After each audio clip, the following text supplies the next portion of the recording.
Salut à tous les amis, nouvelle vidéo. Aujourd'hui, on va poursuivre la petite série que je me suis créée. J'ai lu X livres sur le business. Voilà comment vous allez devenir riche. Aujourd'hui, comme dans le premier épisode, 3 gros conseils sur le business et de manière plus générale sur l'argent, d'accord? Franchement, là, on a trois bons gros conseils qui peuvent casser des croyances limitantes parce que j'ai l'impression que chaque conseil casse une des croyances limitantes qu'on a généralement sur le business. Avant de commencer, n'oubliez pas les 5 secrets du business parfait. Le lien est dans la description. Je vous en dis pas plus. À chaque fois, je parle un peu trop. Donc voilà, pour les personnes qui sont intéressées pour lancer un business en ligne, tout se passe dans la description. Également, dites-moi en commentaire si vous voulez faire un appel avec moi, tout simplement. Si des personnes ont des questions à me poser sur les thématiques de ma chaîne, donc actuellement de business, dites-moi si vous voulez que je mette un lien Calendly pour réserver un petit appel de 30 minutes. Ça pourra me permettre de m'exercer un peu et vous, ça vous apportera de la valeur. Ça pourrait être très sympa.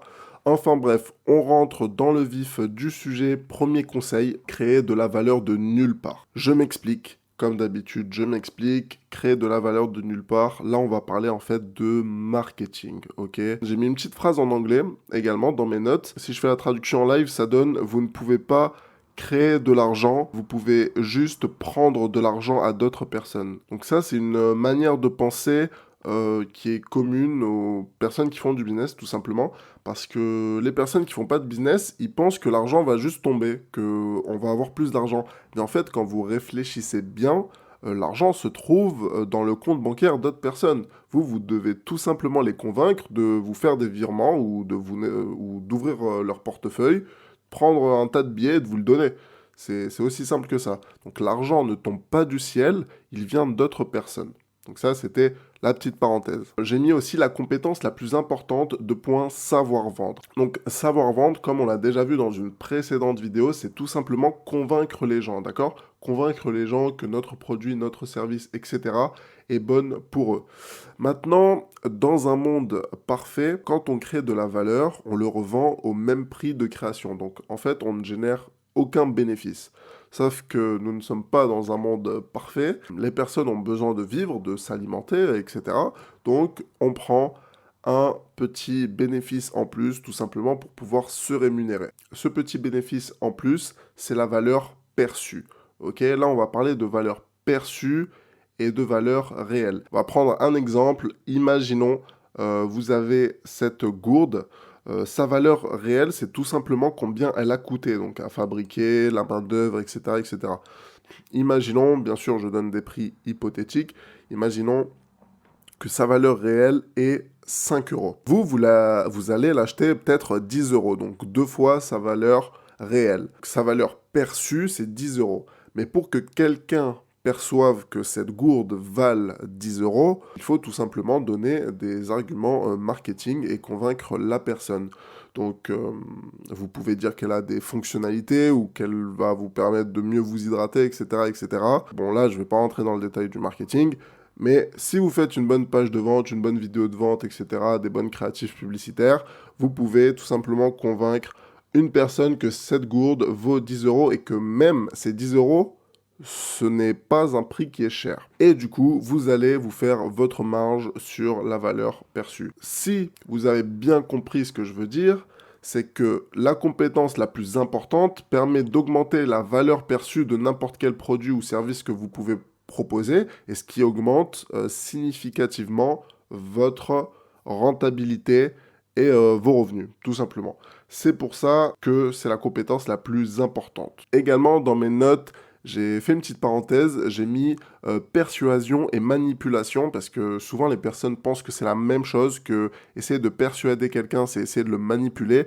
En réalité, il y a une petite différenciation parce que quand on persuade quelqu'un que quelque chose est bonne pour lui et que cette chose est réellement bonne pour lui, c'est tout simplement de la persuasion, donc on essaie juste de convaincre cette personne. Par contre, si au contraire on essaie de persuader quelqu'un que quelque chose est bonne pour lui alors qu'on sait qu'elle n'est pas bonne pour lui, là, c'est de la manipulation. Donc voilà, ça c'était le conseil, créer de la valeur de nulle part. Quand je dis de nulle part, vous venez de le comprendre, c'est la valeur perçue, parce qu'en soi, elle sort de nulle part, c'est tout simplement le marketing qui fait que cette valeur augmente.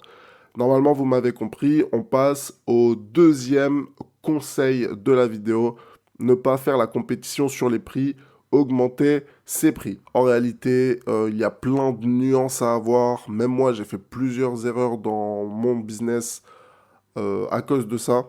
Ok, j'ai fait des erreurs de pricing, mais j'ai appris de ces erreurs. Alors déjà, le conseil qu'on entend le plus sur YouTube, etc., en ce moment, c'est d'augmenter ses prix, augmenter ses prix, augmenter ses prix, faire du high ticket, vendre des produits ou des services très chers. L'erreur que j'ai fait dans mon business, c'est que j'ai écouté ce conseil, j'ai mis mes produits assez chers, d'accord, je les ai vendus en high ticket, sauf que ce que je n'avais pas compris, la petite nuance que je n'avais pas encore, c'est qu'il fallait de la confiance et il fallait du temps, d'accord. Les gens sont prêts à acheter des produits très chers, mais s'ils ont la confiance de quelqu'un. Pour avoir la confiance, ou vous créez du contenu organique pendant assez longtemps pour que les personnes vous fassent confiance. Et ensuite, quand ces personnes vous font confiance, vous pouvez leur vendre même avec un système automatisé. Ou sinon, c'est d'avoir un système de vente très personnalisé où vous allez envoyer des messages privés et où vous allez appeler chaque personne une par une, d'accord. Donc c'est les deux manières et en fait moi j'ai tout mélangé, donc c'est pour ça que ça n'a pas marché. Également, pourquoi il ne faut pas faire la compétition sur les prix? Parce qu'en fait vous avez plusieurs types de produits, services selon les prix. Vous avez tout ce qui est commodité. Donc commodité c'est tout simplement voilà, de l'eau. L'eau, on s'en fout, qu'elle soit d'une marque ou d'une autre, on veut juste qu'elle soit la moins chère possible, ok? La seule différenciation, ça va être le prix, donc autant payer le moins. Ensuite, vous avez voilà, les produits normaux, je ne sais plus comment s'appelle cette catégorie. Ensuite, les produits premium. Donc là, c'est vraiment des produits de très haute qualité. Et ensuite, c'est le luxe. Donc au niveau de la qualité, il n'y a pas de différence entre le premium et le luxe, sauf que le luxe, il y a tout simplement une plus haute valeur perçue. Et en fait, vous devez vous différencier du coup pour ne plus être une commodité aux yeux de vos prospects, d'accord? Pour ça, vous avez deux grosses options. Première option, c'est de vous nicher le plus possible. Parce que plus vous vous nichez, plus vous allez être différent des autres. Imaginez, vous vendez un programme de sport pour devenir plus musclé. Il y a plein de programmes de sport qui existent. Les personnes qui sont peut-être intéressées par votre offre, elles vont tomber sur quelqu'un d'autre moins cher et là, elles vont acheter chez la personne qui a le produit le moins cher, donc là vous devenez une commodité. Par contre, si vous vous nichez un peu plus, donc vous vendez un programme de sport pour les jeunes de 18 ans qui sont skinny, qui habitent à Paris. Bien sûr, c'est hypothétique, encore une fois. Là, c'est un exemple nul. C'est juste pour l'exemple. Et dans ce cas, la personne, quand elle va tomber, déjà, elle va se reconnaître. Et en plus, elle va se dire, bah, il n'y a personne qui fait ça. Donc, c'est la seule personne. Donc, si elle a ce prix-là, bon, c'est que ça doit être bien. Donc ça, c'est la première option. Maintenant, votre deuxième option, c'est d'utiliser votre personal branding. Donc tout simplement de vous montrer, de montrer votre personnalité, de montrer vos valeurs, votre image, tout simplement, votre manière d'être, votre manière de vous habiller, etc., etc. Et que les personnes se reconnaissent déjà, encore une fois, comme pour la niche. Tout simplement, vous allez être unique par votre personal branding parce que personne peut copier la manière dont vous êtes, à part si vous avez un frère jumeau qui a exactement la même personnalité que vous, ça va pas être possible. Donc vous allez pouvoir vous différencier sur votre personal branding et pouvoir augmenter vos prix également. Ensuite, je voulais parler d'une petite croyance limitante, c'est que justement les personnes, avant de se lancer, pensent que personne ne va acheter leurs produits s'ils le mettent à 500, 1000 euros, etc. Là, ça ne veut un peu rien dire vu que je parle de produits en général, mais si je devais donner l'exemple d'infoproduits, de formation ou de coaching, voilà, 500 euros, ça paraît très cher pour quelqu'un qui n'est pas du tout dans le milieu. Alors que les personnes qui sont dans le milieu, vous savez très bien que 500 euros, on est en entrée de gamme, ok? C'est l'une des croyances limitantes qu'il faut essayer de casser.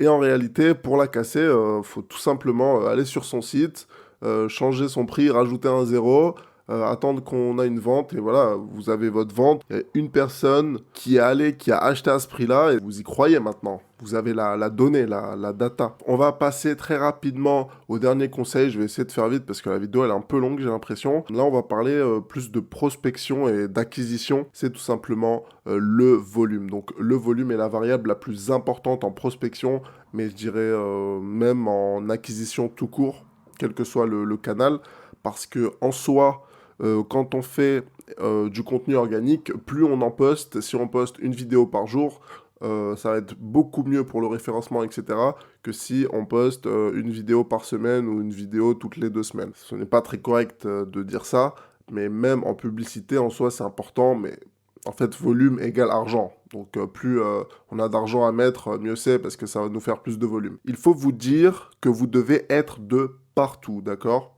De partout, de partout, de partout. Il faut mettre votre image ou l'image de votre marque dans le plus d'endroits possible. Également, une erreur, là on va plus parler de prospection, enfin même de création de contenu en soi, mais on va donner un exemple en prospection. Imaginons vous êtes sur Instagram, vous cherchez le compte de vos concurrents, vous allez dans leurs abonnés et là, vous envoyez des messages à tout le monde pour voir s'ils sont intéressés par ce que vous proposez. Les personnes, généralement, elles vont envoyer 100, 200 messages. Elles vont voir qu'elles n'ont pas de réponse, que les réponses sont négatives et elles vont abandonner là. Alors qu'il faut faire des tests sur minimum 1000 messages, ok? Ça, c'est le grand minimum. Même pour tester une page de vente, il faut envoyer minimum 1000 personnes sur votre page de vente pour voir si il y a des bons chiffres. N'oubliez pas le volume, le volume, le volume. Il faut faire un maximum le plus possible et c'est la seule donnée. En tout cas, quand on est débutant, c'est le seul truc où on doit se focus et essayer de faire le plus possible, d'accord? Le plus de messages de prospection possible, le plus de contenu possible, puis ça va le faire. N'oubliez pas, les amis, dans la description, le lien pour vous lancer les 5 secrets du business parfait. Sinon, je vous dis à la prochaine. Petit like, petit commentaire qui fait plaisir. Et on se revoit très bientôt. Ciao.